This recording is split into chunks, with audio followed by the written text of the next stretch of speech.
Saya ke Sumbar, kemudian ke Sumut. Saya pelajari. Ketika dihantam air, dihantam lumpur, kok mudah sekali. Karena tidak ada pohon lagi, yang ada perkebunan sawit. Sawit itu nggak bisa lagi tahan terhadap gelombang, terhadap lumpur, terhadap getaran. Dia bukan pohon untuk melindungi, tapi dia pohon manja untuk dilindungi. Dia ngambil air, dia harus dipupuk. Beda dengan hutan. Dia tidak perlu air, menghasilkan air. Dia tidak perlu pupuk, dia menghasilkan pupuk. Dari situ masyarakatnya tidak punya ketahanan lagi. Kenapa? Lingkungannya tidak ada lagi sumber pangan. Kenapa? Sungainya sudah tercemar. Kebutuhan pokok lingkungannya padi pun udah hampir nggak ada. Semua menjadi homogen. Yang homogen itu berbahaya bagi Indonesia. Saya kasih tahu pada semuanya, kenapa Gubernur Jawa Barat hari ini konsen ke penanaman. Ini penting. Ada kebun teh, tanamin pakai dana APBD. Ada hutan yang kosong, tanamin pakai dana APBD. Saya nggak peduli itu aset siapapun. Karena kepentingan saya cuma satu. Jawa Barat itu kuncinya di alam. Pangandaran ngandelin laut. Bandung, Subang, Purwakarta, Cianjur, Bogor. Yang diandelin apa? Perkebunan. Jadi perkebunannya harus dijaga. Hutannya harus dijaga. Perhutaninya harus jaga. Jadi kalau perkebunannya terjaga, perhutaninya dijaga, maka satu terlepas dari bencana. Kenapa? Lebih baik Pemda mengeluarkan 20-30 miliar untuk nanam kebun teh yang digunduli. Kenapa? Kalau terjadi longsor, kalau terjadi banjir, biaya recovery-nya lebih dari 100 miliar. Orang nggak ngeh bahwa ini investasi. Orang ke Jawa Barat itu pengen apa? Pengen tidur yang nyenyak, pengen makan yang enak, sederhana. Rumusnya cuma satu. Jalana kudu alus, perkebunan naka urus, lalaki jeung awewena marulus. Pasti makan jeung gabus setiap sore selesai. Grafik itu berhasil berdasarkan data BPS. Setelah saya fokus konsen recovery alam, konsen menyetop studi tour yang anak sekolah nggak boleh, dan orang pesimis terhadap pariwisata. Hari ini pariwisata Jawa Barat adalah terbaik selama 5 tahun terakhir. Jadi kalau Pangandaran kerjanya itu cukup jualan pantai, ya nggak usah dirusak pantainya. Cukup dibangun jalur kereta api sampai Pangandaran, selesai. Kalau Puncak itu pergi ke Puncak karena kebun entehnya jangan dirusak. Jaga kebun entehnya, jalannya diperhalus, dibangun keamanan yang baik. Bagaimana cara keamanan baik? Maka sistematika pengamanan kita ditingkatkan. Orang-orang nggak boleh nganggur, harus ada kerjaan. Sederhana. Jadi karena ekonomi kita ini sangat bergantung pada alam dan sangat terletak pada siklus alam, maka menjaga alam adalah kewajiban utama dalam bernegara dan berbangsa. Itulah ciri khas gubernur konten. Jadi ngomongnya terbuka apa adanya. Netizen terheran-heran dengan bantuan banjir ini, di mana beras 1 kilo 60.000. Kalau kalian tahu, sekarang ini sedang rame banget nih jadi perbincangan foto ini. Bisa dilihat di sini adalah foto di mana bantuan dari Kementerian Pertanian Provinsi Aceh. Sepertinya biasa aja, tapi ada yang aneh kalau kalian lihat di nomor 2. Ada bantuan beras tertulis dana 1.312.450.000 dengan total 21.874 kg. Nah, kalau kalian hitung secara rinci ya, berarti 1 kg beras itu dihargai 60.000. Nah, pertanyaannya adalah, beras apa yang 1 kilonya itu 60.000? Beras dilapisi emas kah? Ha?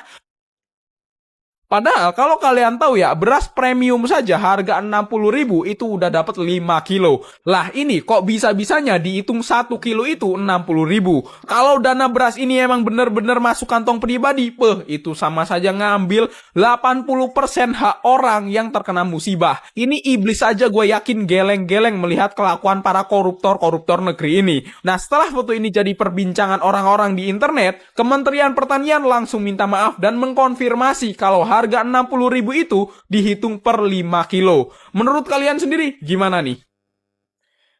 Tanggapi soal RI belum terima bantuan asing, kata Ketua DPD, harga diri bangsa tinggi. Itu menurut Bapak aja itu, Pak. Nggak usah ngomong harga diri, Pak. Ada orang mau ngasih lalu kita terima, itu bukan soal harga diri. Harga diri itu kalau mulut sok cakap mampu, tapi utang tuh di mana-mana. Harga diri itu kalau ngakunya kaya tapi utang hampir 10.000 triliun. Urusan utang ya nggak ingat harga diri. Ya. Jadi nggak usah pala pakai kedok bangsa lah. Kalau mau menyelamatkan harga diri orang per orang doang. Yang nggak mau pihak luar tahu itu profit-profit sawit di Aceh, profit-profit hutan yang dibotak itu, hutan yang digunduli, dibabat itu bermuaranya kantong siapa. Tangkap Purbaya!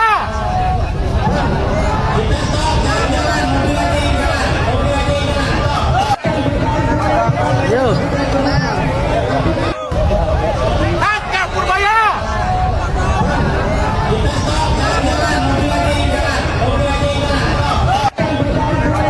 Yo. Tangkap Purbaya!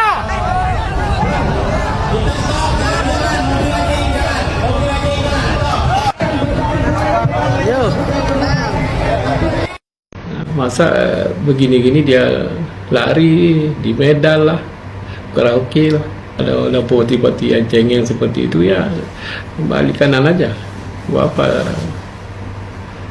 apa ya seperti itulah memimpin rakyat itu tidak fokus ya, tidak dapat tanggung jawab. Nah, masa begini-gini dia lari di Medan lah, karaoke lah. Ada yang karaoke boleh. Itulah lebih kurang kalau kita bergantung pada manusia kita kecewa.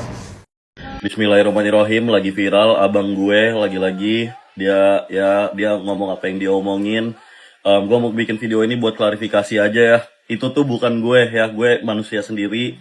Even though kita itu abang-abang gue dan DNA kita nih ada sama dan kita satu bokap satu nyokap, tapi itu bukan abang gue. Gue nggak setuju apa yang dia katakan, apa yang dia sampaikan. Gue sangat-sangat tidak setuju. Gue cinta semua bola, semua ras, semuanya. Itu abang gue ya. Jadi stop, jangan mikir itu gue gak setuju. Dan semoga buat abang gue udah lama gak kontakan sama abang gue selek juga sama dia. Tapi semoga dia bisa tanggung jawab atas pernyataannya. Ya waktu ya ini juga berharap dia bisa berubah nih dari sini. Karena udah waktunya dia berubah juga, udah umur 26. Duh Bob, gue bingung. Udah, gue gak tahu lagi, gue cuma bikin video ini yang terbaik buat semuanya.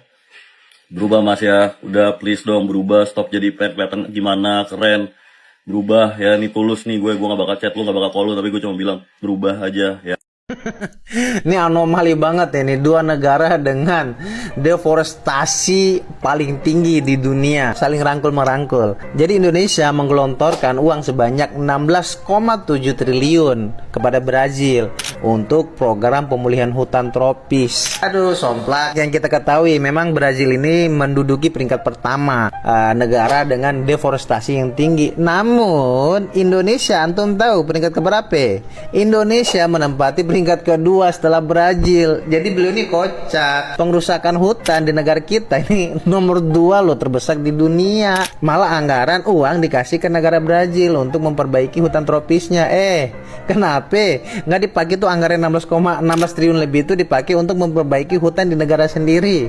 Mulia banget antum, dermawan banget antum. Memang baik sekali antum ini ngurusin perutnya orang, padahal perut di dalam rumah ini masih banyak yang kosong, banyak yang kelaparan.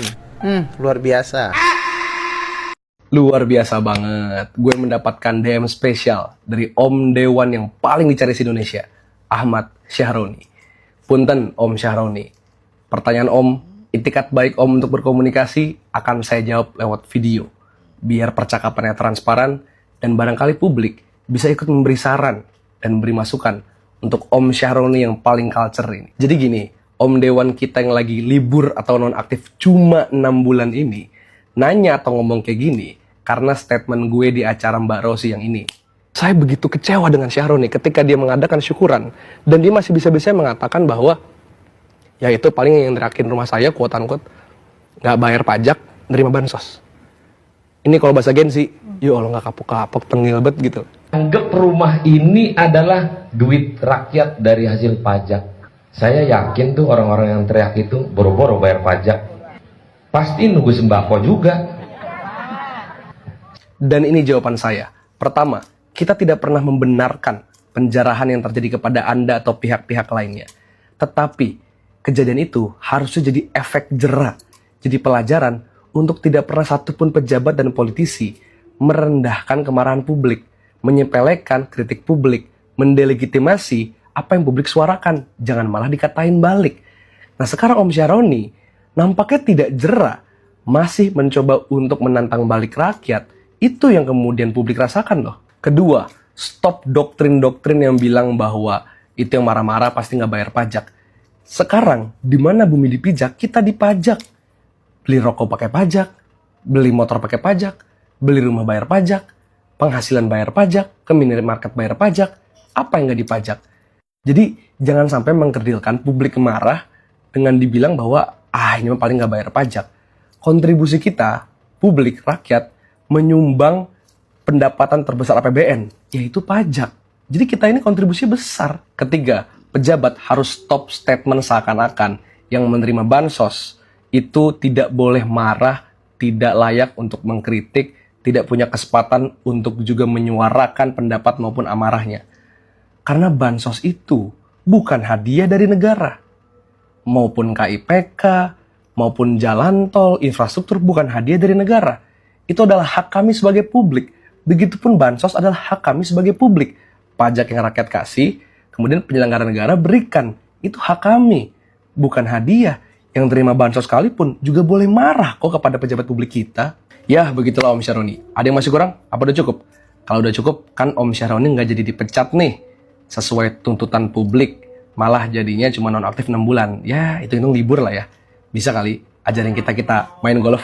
Ya nggak Om? Menteri Kehutanan kabarnya ogah membuka 12 perusahaan pemicu banjir di Sumatera karena dia ingin 12 perusahaan tersebut dibuka atas izin presiden. Sampai ini membuat Partai Gerindra kesel banget dan mengatakan bahwa jangan bawa-bawa nama presiden. Padahal dia kan Menteri Kehutanannya. Kenapa harus bilang presiden sih? Bener banget, jadi ini disampaikan oleh Gerindra sebagai bentuk lempar tanggung jawab. Artinya bola panasnya itu diserahkan kepada presiden. Kita tahu sendiri bahwa Raja Juli Antoni saat ini jadi sorotan karena beliau merupakan Menteri Kehutanan yang memang benar-benar bertanggung jawab atas apa yang terjadi di Sumatera dan di Aceh dong. Nah waktu itu anggota DPR menyuruh Raja Juli untuk bongkar 12 perusahaan pemicu banjir di Sumatera. Tokoh ini kabarnya ogah menyebutkan dan mau izin dari presiden. Kita bisa melihat ini menunjukkan banyaknya praktik pembalakan liar atau illegal logging. Ini bukan hanya dilakukan oleh perseorangan kan, atau perusahaan ecek-ecek, tapi juga melibatkan korporasi. Padahal ini udah di depan DPR, tapi dia nggak mau ngasih tahu. Iya bener banget, dan ini sempat disemprot juga oleh Ibu Titi Soeharto dalam rapat DPR dengan Kementerian Kehutanan. Menunggu izin presiden untuk memberitahukan adanya 12 perusahaan pemicu banjir di Sumatera dan Aceh adalah tindakan yang lempar tanggung jawab. Artinya bola panasnya hanya diserahkan kepada presiden padahal dia adalah menterinya. Apakah saya memiliki saham perusahaan tambang? Ya, saya memiliki saham. Bu Shirley itu memiliki perusahaan tambang, 5 tambang. 5 atau ada lebih lagi? Anda menjadi orang nomor 1 atau Maluku Utara 01. Ya. Dan Anda memiliki tambang yang bisa bilang mendominasi di satu daerah. Logikanya begini, saya memiliki semua. Saya memiliki sense atas pertanyaan. Why should I bother become governor when I can? Terusnya saya mundur. Poinnya adalah Bu Shirley itu memiliki perusahaan tambang. Ya. 5 tambang. Untuk 5 atau ada lebih lagi? 5 untuk nikel. Untuk satu daerah Maluku Utara. Dan Bu Shirley adalah kepala daerah di Maluku Utara. Bagaimana seorang pembuat kebijakan bisa juga menjadi konglomerat industri tambang di satu daerah? Bagaimana seorang gubernur Shirley bisa menjawab tudingan bahwa Anda bukan sedang menjalankan oligarki? Pertama, apa yang saya miliki itu jauh sebelum saya bahkan mencalonkan diri untuk menjadi gubernur. Tahunnya itu mulai dari 2018, 2020, bahkan ketika saya memiliki, ini kan aset keluarga ya. Semua, dari suami? Dari suami. Semua sudah ada, bahkan jauh sebelum kita memutuskan atau almarhum memutuskan untuk maju sebagai gubernur. Dan yang kedua adalah saya sudah mengecek secara undang-undang dan berkonsultasi dengan para ahli hukum bahwa tidak ada undang-undang yang melarang pejabat publik untuk memiliki usaha, izin. Apalagi yang sudah didapat jauh sebelum menjabat. Jadi saya merasa sebagai warga negara Indonesia, saya tidak melanggar undang-undang yang ada saat ini.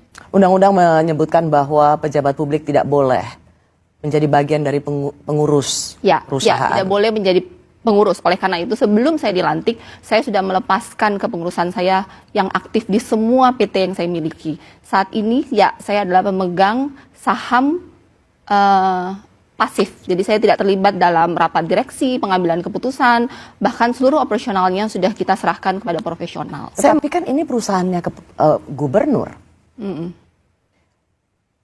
Anda menjadi orang nomor 1 atau Maluku Utara 01. Dan Anda memiliki tambang yang bisa bilang mendominasi di satu daerah. Bagaimana Anda bisa menjelaskan bahwa Anda tidak terlibat dalam konflik kepentingan? Pertama, secara gubernur kita tidak memiliki kewenangan langsung. Tetapi benar, jika ada pelanggaran kerusakan lingkungan adalah menjadi tanggung jawab saya sebagai gubernur untuk mengirimkan surat kepada kementerian. Dan jika itu terjadi di perusahaan yang saya juga pemegang sahamnya, saya akan melakukannya secara berlaku sama untuk semua.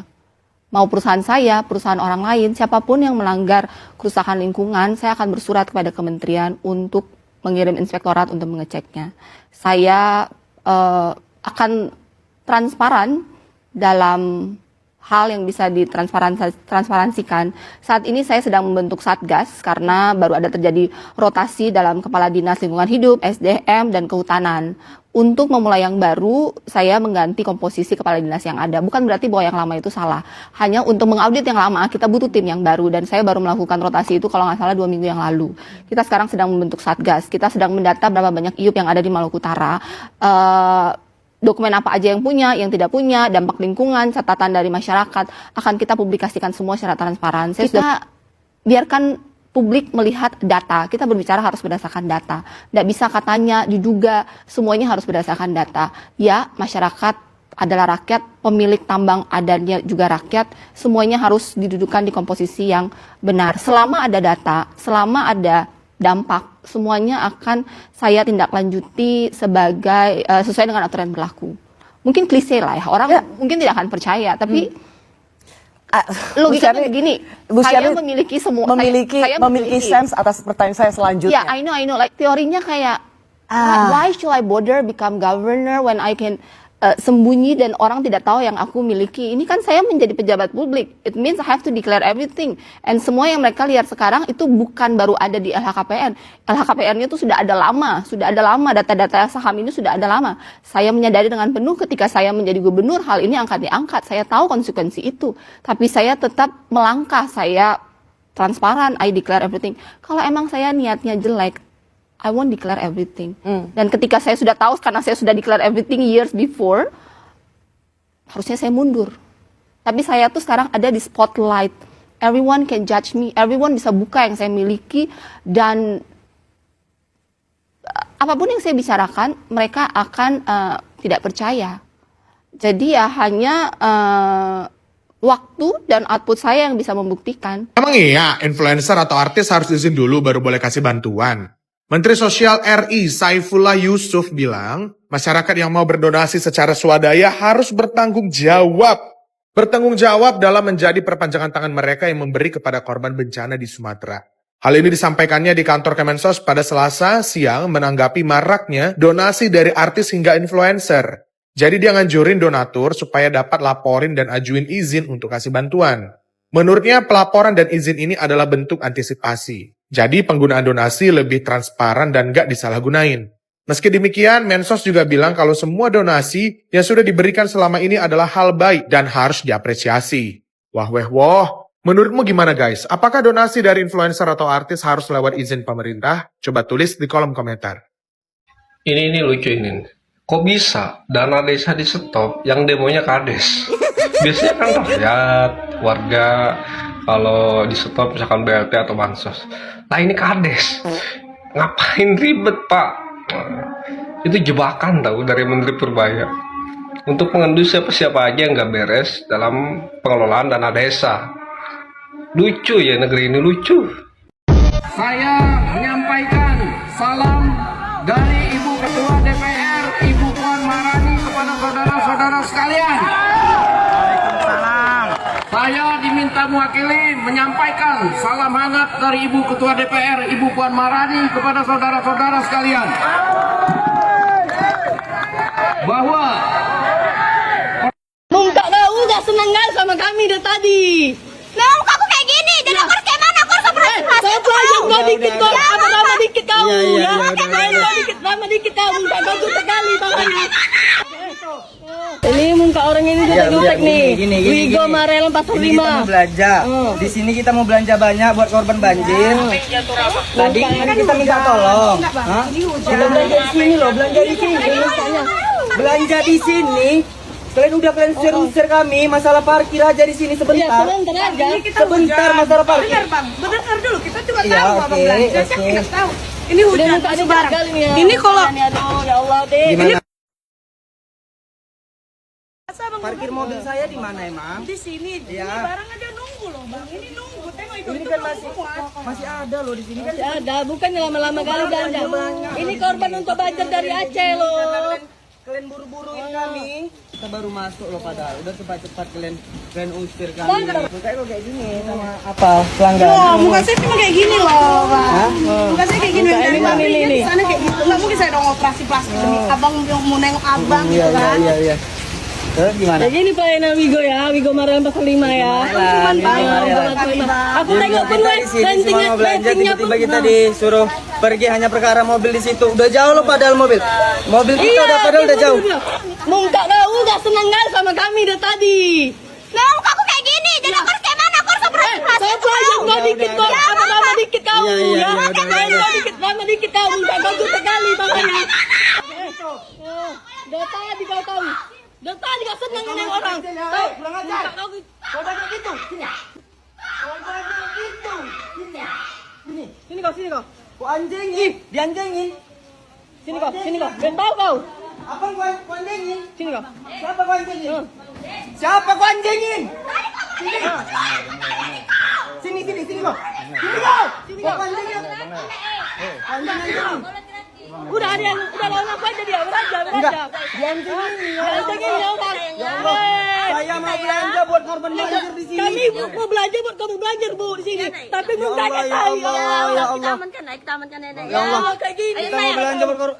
Tiba-tiba dianjingin. Astagfirullahaladzim. Astagfirullahaladzim. Astagfirullah. Oke. Siap. Buat korban banjir diginiin Wigo ya Allah pasal 5. Kita diusir ya. Kita tengok nih Wigo Marelan. Google-nya kayak mana? Wigo Marelan ya. Di Wigo Marelan gimana? Tanggapan kalian belanja di sini teman-teman. Coba tinggalkan komentar. Wigo Marelan kita akan up terus untuk ke depan dan selanjutnya. Seperti ini pelayanan karyawan Wigo Marelan teman-teman. Dari semalam aku beli sini, beli ember, beli apa, jutekan semua orang pelayan orang ini. Ku tengok di Google Map juga memang ratingnya 1. Kalau dari pelayan itu yang bagus, yang ramah mukanya jangan jutek. Menteri kocak pasti tahu orang ini.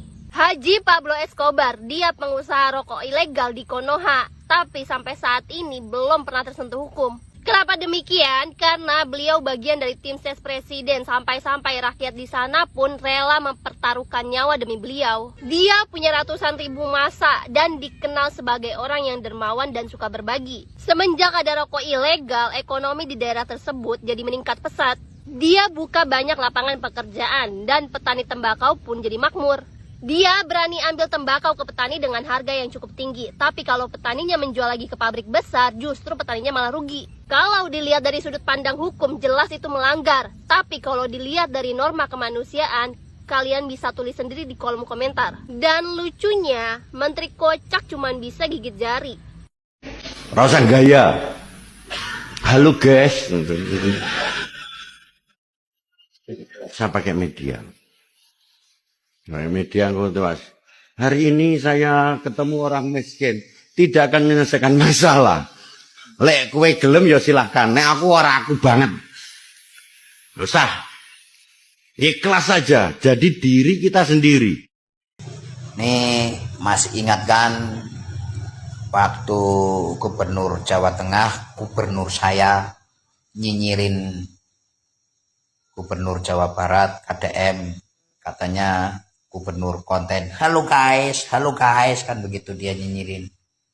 Tapi gubernur konten itu lebih bermanfaat untuk masyarakat banyak.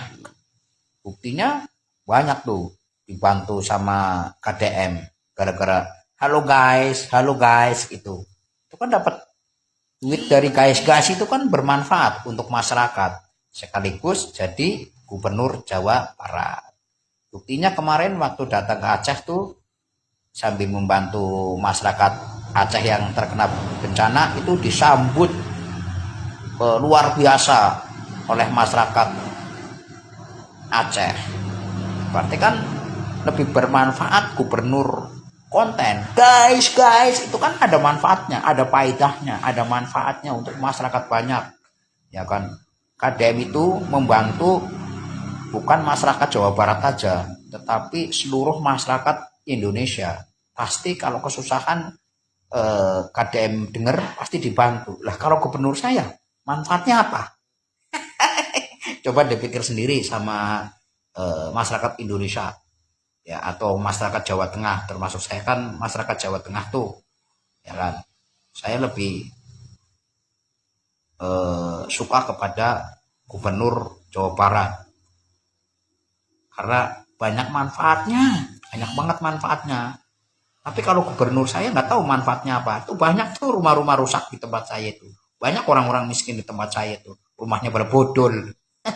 Nggak pernah tuh. Cuma diliatin doang, dilaporin ke balai desa, dilaporin ke pemerintah desa, kecamatan, cuma cengar-cengir doang, nggak ada pedahnya. Ya, coba kalau dilaporin ke gubernur Jawa Barat, langsung didatengin, pasti dibangun itu rumah-rumah. Coba bayangkan saja. Manfaatnya ada gubernur saya, manfaatnya apa gubernur saya? Ya, saya malah lebih sayang, lebih suka, lebih mendoakan gubernur Jawa Barat dibandingkan gubernur saya. Karena guys itulah banyak manfaatnya. Salam logika. Dan kalau ada yang memang belum maksimal kita memberikan pelayanan, kami memohon maaf. Kami pemerintah akan terus fokus, akan terus berupaya, akan secara totalitas mempergunakan semua sumber-sumber kekuatan negara dalam rangka percepatan pemulihan di sektor energi yang ada khususnya di Provinsi Aceh. Saya yakin dan percaya bahwa pasti masih banyak kekurangan. Pasti masih terjadi hal-hal yang tidak pernah kita perkirakan terjadi di lapangan. Karena itu sebagai pemerintah juga ikut prihatin yang sedalam-dalamnya, dan kalau ada yang memang belum maksimal kita memberikan pelayanan, kami memohon maaf. Semoga apa yang dilakukan oleh teman-teman tim ini bisa menjadi bagian penting dalam rangka percepatan untuk proses pemulihan kepada saudara-saudara kita yang ada di Aceh.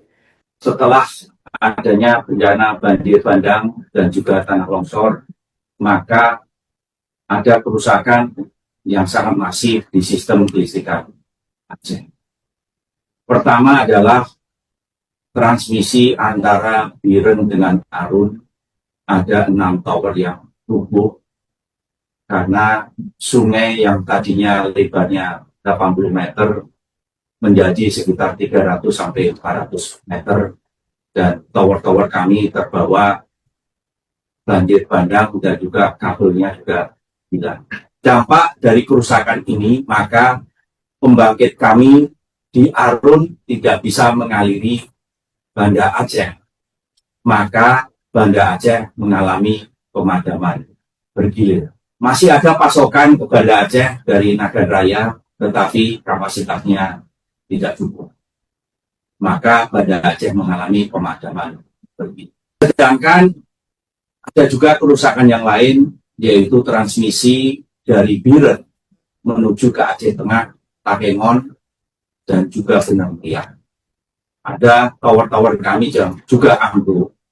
Kami berhasil merestorasi, kemudian dalam saat yang bersamaan, transmisi dari Biren ke Takengon juga berhasil kami restorasi, sehingga pada saat kunjungan Bapak Presiden Republik Indonesia ke Banda Aceh dan rapat kabinet terbatas, kami pada waktu itu cukup optimis bahwa kami bisa mengalirkan listrik dari Arun ke Banda Aceh dan bisa segera mengoreksi pasokan listrik di Banda Aceh. Itu yang pertama. Kedua, kami juga bagaimana membangun aluran listrik dari Arun ke Takengon, itu berhasil kami restorasi.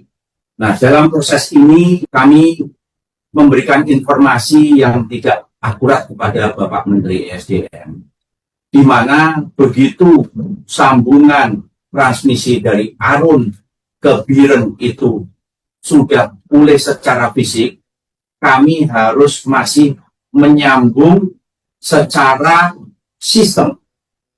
Dan dalam hal ini kami menyampaikan kepada Bapak Menteri SDM, apabila pada sistem itu tersambung, kami menyampaikan bahwa sistem kelistrikan Aceh akan meningkat menjadi 93%.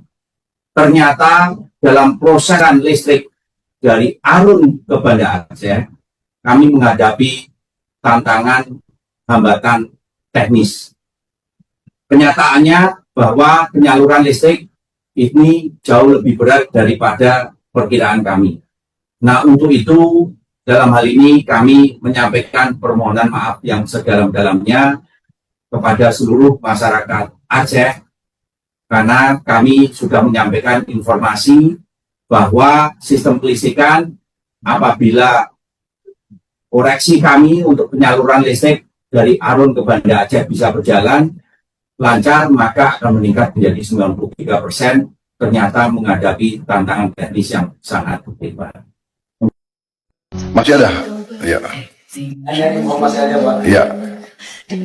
Alhamdulillah Aceh Tamiang mulai menyala. Aceh Tengah dan benar-benar ya gabungnya juga sudah nyala. Pegang rendahnya sekali itu saya. Jadi butuh waktu sekitar 10-15 menit. Oke. Tapi kalau yang Aceh Tamiang sudah alhamdulillah sudah menyala sudah. Terima kasih. Bahlul, sialan lu ya. Lu bilang udah hidup lampu, udah berapa persen? Lu bilang siap. Ini apa?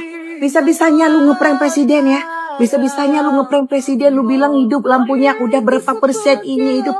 Tai lu Bahlul. Lihat nih. Gimana nih? Kegelapan, gelap, orang mengaji. Apa perlu ku kasih nampak sama lu Bahlul? Bisa-bisanya Pak Prabowo, Pak Presiden yang terhormat, tolong dong Pak. Ya, jangan terlalu didengar omongan menteri-menteri yang memang nggak ada otaknya. Cuma bisa ngasih omongan fake doang. Bapak dengar dong suara masyarakat mengaji. Ya, masyarakat tuh mengaji Pak. Untuk menolak bala. Ini tuh udah luar biasa Pak bencananya.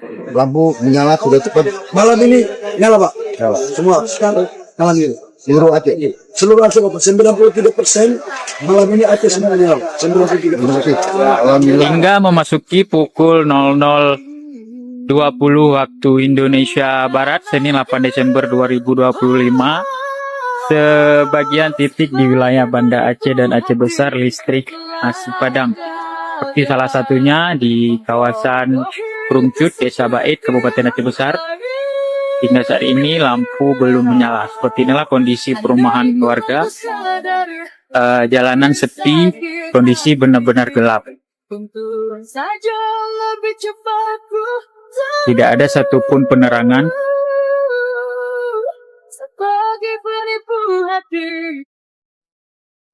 Assalamualaikum warahmatullahi wabarakatuh. Sampurasun. Kamu yang berakun Respob menghina suku Sunda, bahwa suku Sunda semua anjing. Ya, ingat, sampai kemanapun ku kejar kamu. Ya, sampai kemanapun kau kejar.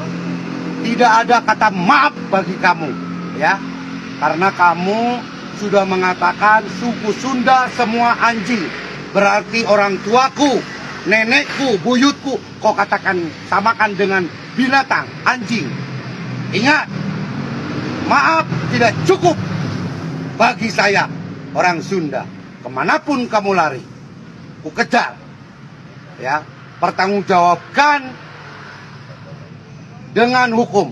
Ya, hanya itu yang kamu bisa selamatkan. Kami orang Sunda mengejar kamu sampai dimanapun. Assalamualaikum warahmatullahi wabarakatuh. Sampurasun. Ya, bukan masalah antri gasnya.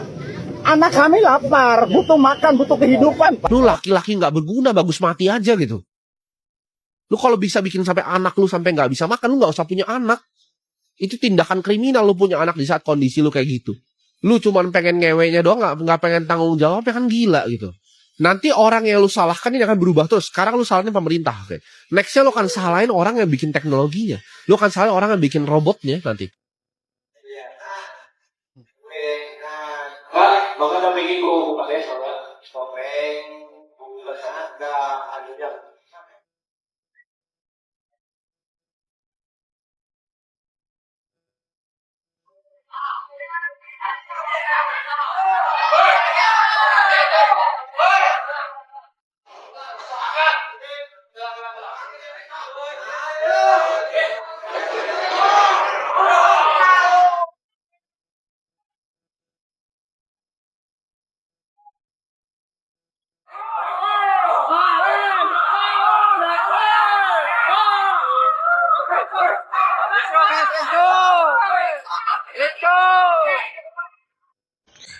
Isak tangis Gubernur Aceh Mualim pecah ditanya status banjir Sumatera tak kunjung ditetapkan bencana nasional. Ini khusus untuk masyarakat Aceh, orang Aceh, dan semoga sampai kepada Bapak Mualem. Dukunglah Bapak Mualem ini maju Capres 2029. Semua orang Aceh solid memilih beliau. Solid. Kita bawa perubahan ke Indonesia ini. Aku percaya Bapak Mualem punya hati yang tulus untuk rakyatnya. Karena aku melihat rekam jejak beliau yang berjuang dan merasakan penderitaan. Sejak beliau berjuang melawan kezoliman, ketidakadilan, dan beliau harus tinggal di hutan puluhan tahun. Orang seperti ini yang tulus mencintai tanah airnya. Dan kalau Bapak Mualem maju 2029, aku siap mendukung menjadi tim sukses. Aku percaya. Aku percaya. Biasanya orang yang keras menentang ketidakadilan ketika di usia remajanya, bahkan mempertaruhkan nyawanya, punya hati yang tulus. Dan semoga Bapak Mualem pintar memilih orang-orang di sekitarnya. Bukan orang-orang penjilat, tapi orang-orang yang pernah berjuang dengannya di hutan dulu.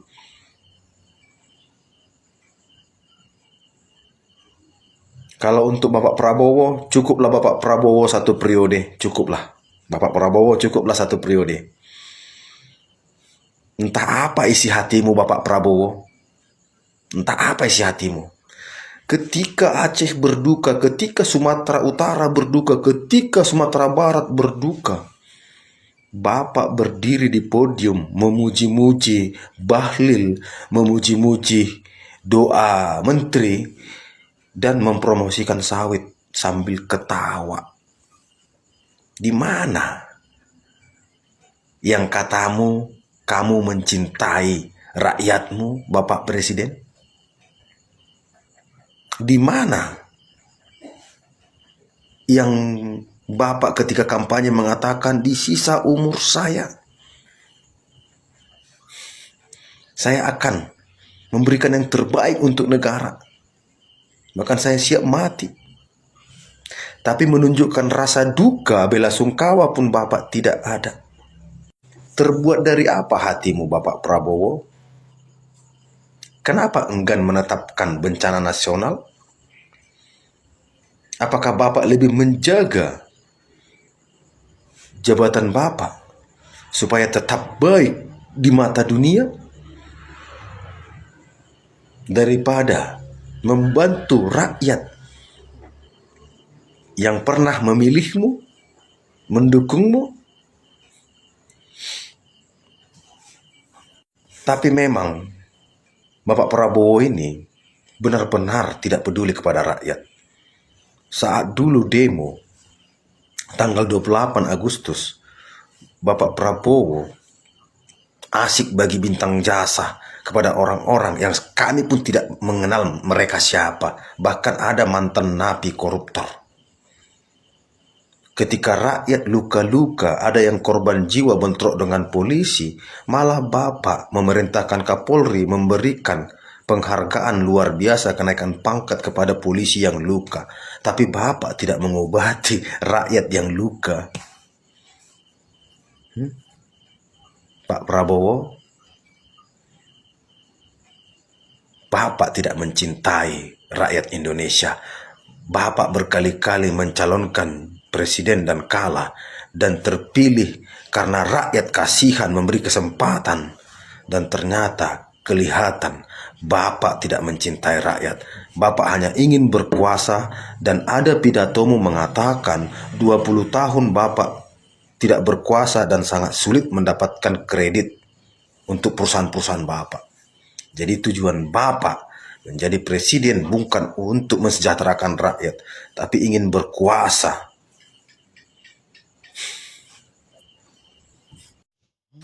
Jadi bagi kepala desa, Polisi menghentikan penyelidikan keberadaan kayu gelondongan berlabel Kementerian Kehutanan yang terdampar di pantai Tanjung Setia, pesisir barat Lampung. Penghentian ini setelah tidak ditemukannya unsur pidana pada proses penyelidikan. Hal tersebut dikatakan Kapolda Lampung, Irjen Helvi Asegaf, di Mapolda Lampung pada Rabu 10 Desember 2025. Helvi menjelaskan, dari hasil penyelidikan melibatkan ahli dari Kementerian Kehutanan bahwa semua izin dalam proses pengiriman kayu tersebut resmi. Malah nyindir-nyindir sok paling Aceh. Siapa sok paling Aceh? Ferry dan teman-teman Jovi dan yang lain-lain itu mungkin itu yang dibilang sok paling Aceh, tapi saya nggak tahu ya. Karena ini disebutnya Ferry Irwandi ya. Mungkin mereka yang sok paling Aceh. Yang sok paling Aceh itu apa? Datang foto-foto, pura-pura angkut beras, yang datang malah ke nikahan orang. Itu sok paling Aceh itu. Bukan orang yang beneran di lapangan yang hancur-hancur kena mati lampu. Saya tanya pejabat yang ke sana jujur. Anda nginep di mana coba? Ya. Itu. Kalau saya lihat di video Ferry Irwandi, dia benar kalau nggak salah di tenda pengungsian. Itu real, orang peduli. Kalau Anda datang foto, nah berani nggak itu pejabat-pejabat yang ke Aceh, ke Sumatera, bikin a day in my life? Karena saya mau tahu Anda ke sana nginepnya di mana? Anda beneran merasakan nggak? Ya itulah yang sok paling Aceh, ya kan? Itu lagi nenjek. Itu yang salah, itu yang salah. KDM kalau sudah berstatement tidak pernah gagal, guys. Menurut opini saya pribadi. Coba menurut kalian gimana tentang statement KDM yang ini ya, guys ya? Kita diskusi di kolom komentar. Menjajah Indonesia 350 tahun, gunung masih utuh, samudra masih terbentang luas, sungai-sungai jernih. Dia meninggalkan perkebunan yang terhampar, bangunan-bangunan yang indah, gedung-gedung yang kokoh, jalan-jalan yang kuat, jembatan kereta api yang kokoh. Indonesia merdeka 80 tahun. Gunung gundul, sungai keruh, hutang menggunung, bangunan-bangunan hampir tidak ada yang berkualitas, jalan-jalan mudah rusak, jembatan mudah roboh. Pertanyaannya adalah siapa yang penjajah itu? Gue barusan ngeliat berita begini nih, Prabowo minta Mendagri copot bupati yang lari dari tanggung jawab saat banjir Aceh. Bener, cabut be, no yang pergi umroh no cabut. Tapi jangan dia doang pak yang dicopot. Nih si bedebah ini juga kudu dicopot nih sama no si Raja Juli. Orang lagi pada berduka malah adu nasib. Kan dongo gitu. Kata dia nih, Bahlil pahami korban banjir Sumatera. Saya pernah rasakan gunung meletus. Beda. Gondang beda. Deh gue gablogin loh. Kalau gunung meletus itu emang bener-bener bencana alam. Kalau di Sumatera kayu gelondongan beda. Kan buat gue tajong baik lo. Kotok mata lo no di Sumatera bayang buat kayu gelondongan pada anuan ngikut banjir.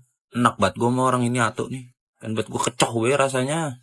Jangan disamain ya gunung meletus sama banjir gelondongan. Yang di Sumatera kayu gelondongan bukan gunung meletus. Deh gue tajong lo. Otak kalau isinya tai begini nih badat banget lo.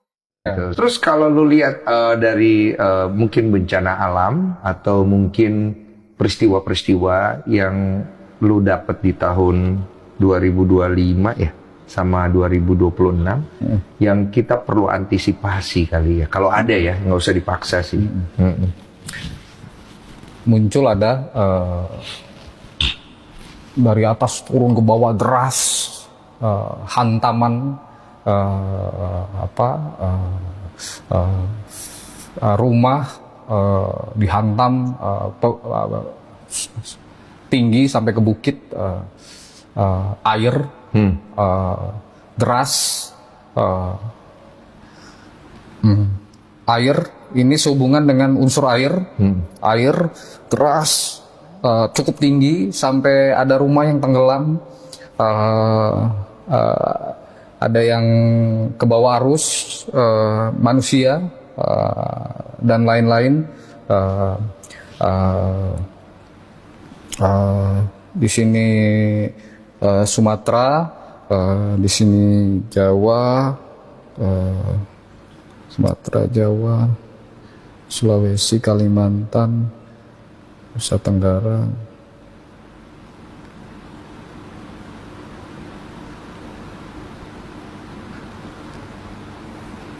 Nah di sini Sumatera, di sini Sumatera, di sini Jawa, sini. Apa itu? Di mana itu? Di sini kiri sini Sumatera, lalu di sini Jawa, lalu di sini. Besar. Banyak korban jiwa? Kalau banyak belum, nggak terlihat banyak, tapi ada. Ada yang ke bawah arus, kehantam, rumah bahkan muncul di penglihatan gue visual itu tenggelam, bahkan naik sampai tinggi. Terlihat seperti ombak gitu, deras. Kalau dibilang dari hujan, tapi di sini gue ngelihatnya nggak ada hujan. Kemungkinan besar dari laut, dari perairan, naik ke daratan. Oh ini ya model tsunami kayak gitu ya, kayaknya ya. Oke. Ada lagi nggak yang lu lihat? Ada api. Woi, api. Besar. Di sini ini Pulau Jawa. Lalu kalau di sini Sumatera, lalu masuk Pulau Jawa berarti ini Banten, Jakarta, DKI, Jawa Barat, DKI, Jakarta, DKI. Api besar berkobar, bukan 1-2 rumah. Bukan satu bangunan, tapi banyak bangunan luas, bangunan besar, tinggi, bangunannya besar tinggi, seperti kantor, dan ini bangunan penting, bangunan yang bisa dibilang penting, isinya juga penting semua, terbakar, kobaran api besar. Rame, jadi sorotan banyak orang, masyarakat, media, negara, pemerintah, bangunan besar, bangunan penting, DKI, September, Oktober, November, Desember, 2026. Sebelum pertengahan tahun, kalau nggak meleset 2026. Gedung besar ini bang, ya besar ya. Sehubungan dengan pemerintahan. Oke. Tapi gue mau nyampein bahwa ini tuh hanya penglihatan gue, penerawangan gue, bukan dari mana-mana, nggak ada unsur apa-apa, tapi ini yang gue lihat. Dan gue mau nyampein bahwa untuk siapapun di luar sana, untuk kita semua, bahwa pentingnya itu mengantisipasi segala sesuatu mara bahaya, musibah, dimulai dari diri kita sendiri. Kalau gue bicara tentang perkantoran, gedung besar segala macem, artinya ya gue juga nggak bisa menyampaikan ini, dan ini nggak mungkin sampai ke semua orang di luar sana. Tapi mungkin setidaknya ada kesadaran diri dari diri kita sendiri, dimulai dari diri kita sendiri untuk menjaga keselamatan, kesehatan, keamanan diri kita. Dan kalian udah tahu berita yang viral ini? Ratusan kepala desa itu demo menuntut agar dana desa tahap 2 itu segera dicairkan. Tapi ketika ditanya sama warganya, Pak, Bu, kemana uang dana desa kita? Kenapa jalan kita rusak udah bertahun-tahun itu nggak pernah diperbaiki? Ini ngamuk ini manusia-manusia ini. Infrastruktur tetap sama, jalan tetap rusak, tapi dana desa minta dicairkan. Dan yang lebih parahnya lagi, ada beberapa daerah ya yang jalannya rusak parah, itu perbaikannya pakai uang patungan warga. Kemanakah uang dana desanya? Apa nggak tambah kaya coba? Lu tau gak penipuan terbesar sepanjang sejarah? Apaan tuh? Lu dapat gaji dipotong pajak. Ah, iya, beli makan kena pajak juga. Beli kendaraan juga kena pajak. Iya tuh. Udah punya kendaraan bayar pajak tahunan. Ah, beli rumah pun sama kena pajak. Udah punya rumah pun bayar PBB ya. Iya. Jadi kita bayar pajak dari uang yang kita dapatkan. Lalu kita bayar pajak untuk barang yang kita beli. Lalu kita bayar pajak untuk barang yang sudah kita bayar pajaknya. Lah kok gitu sih? Presiden ini tidak berani menetapkan status bencana nasional karena takut usaha sawitnya bisa diusut. Ternyata ada alasan kenapa Pak Prabowo berkunjung ke Aceh. Awalnya video debat dengan Pak Jokowi viral kembali. Juga di Aceh Tengah 120.000 hektar. Tanah yang katanya saya kuasai ratusan ribu di beberapa tempat, itu benar. Tapi itu adalah HGU. Saya rela mengembalikan itu semua. Tapi daripada jatuh ke orang asing, lebih baik saya yang kelola. Akhirnya orang-orang mulai menyelidiki perusahaan sawit Pak Prabowo yang ada di Aceh. Perusahaan itu bernama PT Tusam Hutani Lestari yang luasnya 97.000 hektar. Perusahaan ini juga sempat mengalami masalah saat Pak Prabowo tidak punya kekuasaan. Karena takut diselidiki, akhirnya Pak Prabowo mengubah pidato dari jangan takut menanam sawit. Jagalah kebun-kebun kelapa sawit kita ya. Di mana-mana itu aset negara. Ke depan kita juga harus tambah tanam kelapa sawit. Nggak usah takut. Jadi pidato pelestarian hutan setelah ke Aceh. Menjaga lingkungan alam kita, menjaga hutan-hutan kita, benar-benar mencegah pembabatan pohon-pohon, perusakan hutan-hutan. Setelah beberapa hari, dia balik lagi ke setelan pabrik. Tapi kita diberi karunia oleh Yang Maha Kuasa. Kita punya kelapa sawit. Kelapa sawit bisa jadi BBM. Kita punya teknologinya. Tapi justru Gubernur Aceh malah menangis soal ditanya keputusan Pak Prabowo. Soal status bencana yang bukan status bencana nasional, apakah itu menyulitkan Mualim sebagai Gubernur Provinsi Aceh menangani bencana ini? Ya, saya pada prinsipnya tidak hanya berusaha, hanya berdoa.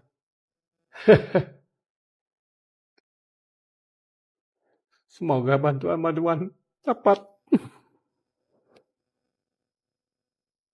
Dapat ada di Aceh, dapat orang tolong ke Aceh. Seperti itu. Menurut kalian Pak Prabowo ke Aceh untuk mengecek kondisi bisnisnya atau kondisi rakyatnya? Aku bikin edukasi politik, follow biar nggak kena tipu elit politik. Assalamualaikum warahmatullahi wabarakatuh. Salam kawan-kawan desa. Aksi damai kepala desa pada tanggal 8 Desember tahun 2025 di Jakarta berbuah manis. Aksi damai kepala desa berhasil. Dana desa tahun 2025 akan dicairkan semuanya. Begitu tagline berita di media online yang kita baca beberapa hari ini. Tapi bagi pemerintah desa, selagi belum ada pernyataan secara tertulis sesuai dengan kaidah hukum, maka Peraturan Menteri Keuangan Nomor 81 Tahun 2025 tetap berlaku. Peraturan Menteri batal apabila bertentangan dengan aturan yang lebih tinggi, bertentangan dengan kepentingan umum atau kesusilaan, dibuat oleh pejabat atau lembaga yang tidak berwenang, atau yang keempat, penyusunannya tidak sesuai dengan kaidah penyusunan peraturan perundang-undangan. Lex superiori derogat legi inferiori. Salam desa. Top 5 pejabat paling sembrono di bencana Sumatera. Sebenarnya judul ini lebih tepat itu pejabat paling bodoh begitu. Bodoh sekali mereka ini. Tapi baiklah, kita memperhalus sedikit, kita soft spoken sedikit lah. Saya angkat kaki saja ya, karena bahas konten ini tuh, ini konten yang tidak perlu menghormati siapa-siapa begitu. Saya angkat kaki saja untuk bahas dorang-dorang ini. Di nomor 5 ada Farel Pramasta, anggota DPR dari fraksi apa, tidak penting dia begitu.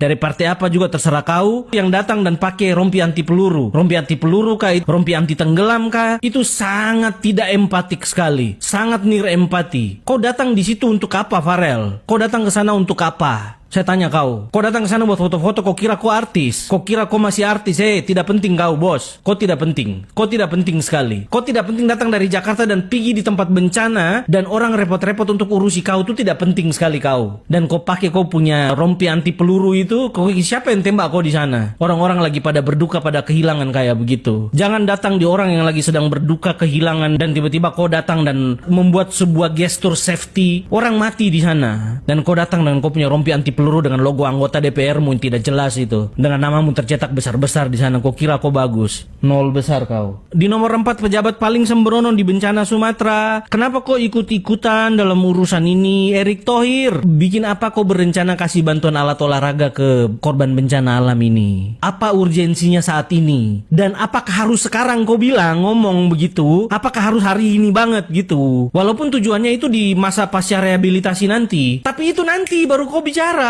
Jangan hari ini. Hari ini itu masih urusannya evakuasi. Hari ini itu masih distribusi bantuan. Tentang makanan, tentang pakaian, tentang obat-obatan, tentang susu, pampers, tentang pencarian korban yang masih hilang, tentang pemakamannya bagaimana, tentang rumah-rumah orang ini yang hilang ini. Mau diapain? Dibangun baru, direlokasi. Itu dulu. Setelah itu baru kau muncul dengan kasih alat-alat olahraga. Walaupun itu juga tidak penting bantuan itu. Lebih baik kau kasih uang daripada kasih barang-barang itu. Dijual saja itu barang-barang. Kalau memang vendor-vendor kasih bola kasti kah, bola kaki kah, net kah, raket badminton kah, sepatu bola kah, suruh mereka jual saja. Jual dan kasih saya uangnya, supaya uang itu saya bawa kasih ke korban. Karena mereka pasti akan sangat butuh itu. Tidak butuh bola. Jadi jangan hari ini kau bicara. Boleh bicara 3 bulan lagi, 6 bulan lagi mungkin. Setelah rumah-rumah mereka dibangun kembali, kampungnya sudah mulai dibangun kembali. Nih teman-teman, adik-adik, anak-anakku, saya datang bawakan bola ya, main-main ya, happy-happy ya, supaya sedikit melupakan yang kemarin. Boleh. Jangan langsung ikutan nimbrung juga kayak tidak sabar sekali kah? Orang lagi musuhi kau juga gara-gara pemecatan Sintayong itu belum selesai urusannya. Pengangkatan Patrick Kluivert dan sampai dan hari ini pelatih timnas belum ada datang. Wah. Di nomor 3 pejabat paling sembrono di bencana Sumatera, Raja Juli Antoni. Please, tolong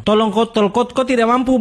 Sekarang ini sudah. Sekarang ini jauh lebih baik, lebih tepat waktunya. Kau turun sudah. Turun saja. Itu jauh lebih terhormat, jauh lebih menjaga perasaan korban, jauh lebih menjaga suasana berkabung ini. Kau mundur saja sudah. Perawakanmu, cara kau bicara, itu bohong semua. Cara kau bicara, cara kau mempresent sesuatu, cara kau ada di konferensi pers, itu semua gimmick, gesturmu itu semuanya nol, bos. Nol. Tidak ada itu. Kami tidak akan pernah percaya semua yang kau bilang. Dan kau sendiri yang baru-baru ini mengizinkan kembali aktivitas tambang di Sumatera Utara. Dan kau bilang itu terjadi di masa lalu, terjadi di periode-periode lalu. Hehehe. Tolong, kau itu makan gaji. Jadi kau turun sudah, mending sekarang. Tidak perlu lagi bicara penanaman kembali, reboisasi, perusahaan-perusahaan mana yang harus dibekukan izinnya dan segala macam. Hei, kalian sendiri yang bikin itu. Bagaimana caranya kalian yang kasih izin, lalu kemudian kalian bersaksi di depan kami semua untuk mencabut izin mereka? Itu logikanya bagaimana? Sepembohong apa sikap itu? Sebagai orang yang tahu malu, tahu adab, tahu adat, mundur. Kau tidak penting. Tidak penting sekali, hai Raja Juli Antoni. Kau tidak penting. Kau mundur sekarang sudah. Dan di nomor 2 pejabat paling sembrono di bencana Sumatera, sudah pasti Zulkifli Hasan. Jangan bikin aneh-aneh, karena ini kau juga pelakunya yang mengurusi tambang sampai pemalakan yang kayak begini. Jadi jangan merasa seperti malaikat dan kau datang pikul beras. Itu strategi kampanye 10-20 tahun lalu. Kami masyarakat itu sudah tidak bisa lagi kau tipu-tipu kayak begitu. Kau pikul-pikul beras, ngepel-ngepel lantai, serok-serok sampah. Tidak. Baru di hari-hari pertama bencana dan tiba-tiba kau datang dan kau pikul karung beras, coy. Hehehe. Dan ini juga buat semua pejabat-pejabat pusat di Jakarta. Kalau ada masalah-masalah di daerah, jangan datang. Tidak usah datang. Karena kehadiran kalian itu malah bikin repot orang. Kehadiran kalian itu tidak mendatangkan apa-apa, tidak menambah nilai apa-apa begitu. Kalian cukup dapat laporan dari gubernur, bupati, dari dinas-dinas terkait di sana dan kirim bantuan, sudah selesai. Jangan kau ke sana dan menarik pemberitaan itu larinya ke kau. Dan akhirnya belakangan ini FYP kita itu dipenuhi oleh pernyataan-pernyataan busuk-busuk ini. Tontonan kita itu dipenuhi oleh muka-muka orang-orang ini. Gara-gara kalian bersikap dengan begitu gegabah dan bodoh ini, yang ujung-ujungnya kok dicaci maki se-Indonesia. Ya terima. Jangan counter di momen-momen kayak begini. Jangan sampai kayak Ahmad Yohan yang bela Zulkifli, anggota DPR kami orang NTT ini. Aduh kakak, tolonglah. Ya barang ini kita sama-sama mengerti lah. Cari posisi, cari aman begitu. Sama sekali tidak empatik. Bela Zulkifli Hasan pada saat diserang, kemudian Ahmad Yohan muncul dan membela, mendiskreditkan karir politik dan segala macam. Kakak Ahmad Yohan, Tidaklah, kita orang NTT tidak begitu. Kita itu orang NTT itu lebih respect begitu ya. Lebih solider begitu dengan saudara-saudara kita, dengan orang-orang yang bahkan kita tidak kenal. Tapi kita orang NTT itu punya pride itu. Jangan gara-gara urusan politik, urusan kita cari makan minum ini toh, itu jangan meniadakan kita punya kelokalan itu. Dan pejabat paling sembrono di nomor 1, kalian tunggu apa lagi kalau bukan Prabowo. Tidak taktis, tidak cepat, tidak responsif. Yang bantuan tiba begitu lambat. Per hari ini tuh masih banyak mayat belum ditemukan. Ini karena apa? Karena tidak ada sikap tegas dari Pak Presiden, dari Pak Prabowo. Karena kegamangannya di awal itu, Ketua BNPB bilang kalau ini hanya heboh di medsos, tapi kenyataannya tidak sebegitunya. Ya, laporan dari pejabat-pejabat ini akhirnya bikin Pak Prabowo merasa bahwa ini cuma banjir di kali begitu, dan tidak memutuskan untuk menjadi bencana nasional. Ini terlalu sekali. Terjadi di 3 provinsi besar loh, provinsi raksasa semua ini, dan itu tidak masuk dalam agenda nasional. Sikap politik yang konyol sekali itu. Kalau bukan bencana nasional, terus bencana apa ini? Orang Aceh pikul sendiri masalah itu. Orang Sumatera Barat urus sendiri itu. Dia cari sendiri saudara-saudaranya yang hilang. Begitu maksudmu? Orang-orang di Sumatera Utara sana itu yang tersesat di tengah hutan gara-gara jalan putus dan yang hilang apa segala macam itu mereka cari sendiri. Begitu maksudnya? Cari makan sendiri begitu. Cari sinyal sendiri. Syukur bupatinya ada uang. Kalau bupatinya juga tidak ada uang, semua pos-pos biaya itu dipangkas efisiensi untuk biaya MBG. Bagaimana mungkin bupati-bupati itu punya uang untuk atasi mitigasi bencana ini? Dan bantuan beras dari Pak Prabowo kemarin ke Sumatera Utara yang dikarungi ada foto Pak Prabowo dengan tulisan bantuan presiden itu rendah sekali, rendah banget itu. Pemberian dengan level terendah adalah pemberian yang mengatasnamakan dirinya sendiri dan mengakuinya. Penting sekali fotomu di sana Pak, di karung beras itu. Penting sekali harus ditulis kalau itu bantuan presiden begitu, supaya orang tahu oh iya ini dari Pak Prabowo begitu. Orang yang makan beras sekilo itu, beras-beras yang dilempar dari helikopter dan inang-inang itu pungut di tanah itu. Tolonglah, lebih terlibat lagi. Jangan urusan politik-politik saja. Sudah tua juga. Yuk, lebih berpihak ke yang beginian. Jangan juga di depan warga mau saya tangkap, saya adili. Semua pemalak-pemalak itu yang bikin rusak alam, saya akan tangkap. Jangan bicara-bicara omong-omong begituan lagi. Omong kosong itu. Bikin, bukan bicara. Orang sudah terlanjur mati. Ya, ada 5 nama itu. Masih banyak sebenarnya. Ya, kita tunggu juga kakanda kita, Balila Dahlia, lebih proaktif lagi supaya bisa blunder. Dan pejabat-pejabat yang tidak berkepentingan, sebaiknya jangan bicara begitu. Jangan bicara. Kalau kalian ada uang langsung kasih, kirim saja. Di kementerian-kementerian atau di tempat-tempat kalian, kantor-kantor kalian, kalau ada uang tuh langsung kumpulkan dan langsung bawa ke sana. Jangan konferensi pers, jangan bikin pernyataan-pernyataan yang akhirnya blunder dan bikin orang sakit hati. Kades, RT, RW, kalau ditanya itu, Pak, kami kok nggak dapat bantuan sosial? Pasti jawaban mereka, jawaban mereka itu sama itu. Hampir seluruh di Indonesia. Jawabannya, kami mana tahu, itu pasti dari pusat yang mendata. Kalau jawabannya seperti itu, cocoknya kalian jawab, Pak, yang tahu keadaan di desa itu, cuman Bapak, yang janda, yang lansia lanjut usia, yang rumahnya roboh. Siapa coba yang tahu? Bapak kan, Bapak Kades, Bapak Kadus. Kalau nggak tahu, berhenti aja Pak. Benar nggak? Itu jawaban mereka. Anehnya lagi, kalau dinas sosial lagi, pegawai dinas sosial itu ditanya, kami kok nggak dapat? Kami kok apa? Jawaban mereka pasti, cobalah daftar di online. Kenapa nggak daftar di online? Coba tanya kadus kalian, ketua kalian. Seolah-olah mereka itu lempar batu sembunyi tangan, gitu ya kan? Mengapa kita mengoper-ngoper kita warga Indonesia ini supaya tidak ada disalahkan? Padahal yang mendata, yang memasukkan data kita itu mereka. Siapa lagi? Nggak mungkin, ya. Nenek itu, orang tua itu yang kerjanya di rumah, tiba-tiba datanya masuk di bansos. Makanya banyak kejadian itu ya kan, yang ketika pemberian bansos, nih lihat di atas ini, emas semua tangannya, ya kan? Makanya nggak guna heran ada kejadian semalam, ya tuh di atas, ya. Karena desa mengamuk, ya, dia cemburu, bilang iya benar cemburu, dia nggak pernah dapat, ya kan? Akhirnya dia membacok kepala desa, cocok itu, cocok. Saya ajukan jempol kepada Bapak, cocok Bapak lakukan itu. Supaya apa? Supaya kecemburuan emosi warga ini tersalurkan, cocoknya itu Pak. Ya, makanya ya kalau bisa bansos itu dihapus saja lah. Ya, nggak ada gunanya.